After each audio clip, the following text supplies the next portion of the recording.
Hi guys, in this video, I'll show you a simple way on how to build a starter directory app.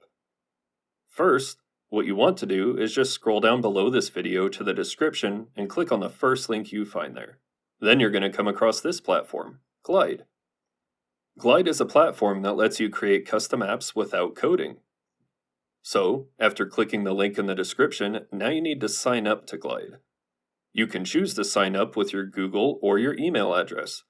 Once you have completed the sign-up process, you'll be directed to your Glide account.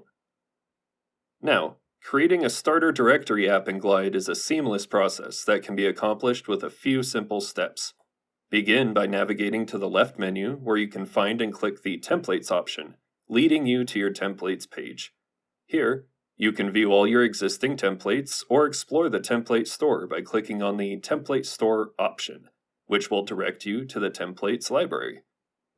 In the Templates library, templates are conveniently organized into different categories for easy browsing, which you can navigate from the left menu.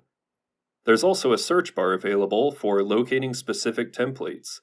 In our case, we are interested in a directory app template, so simply type directory in the search bar and select one of the templates from the search results. For this tutorial, we'll choose the first one labeled Starter Directory. Clicking the selected template will take you to another page where you'll find two options on the right side, Create this app and Preview. Click on Create this app to proceed to the editor for customizing the template. The editor bar presents a top bar with three options: Data, Layout, and Action. Clicking Data will bring up options to customize the app's data. Layout lets you alter the app's visual arrangement, including navigation settings, and gives a preview of the app in mobile and desktop modes.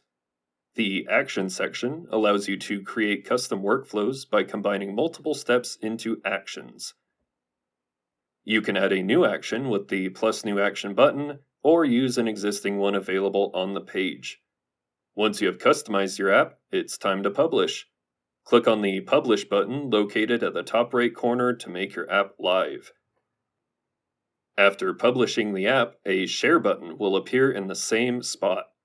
This button provides various options to share your app, such as via QR code, link, or directly inviting users through their email.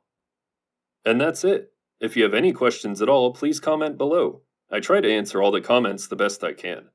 You can also watch my Jotform tutorial on my YouTube channel for more understanding. Thanks for watching, and take care.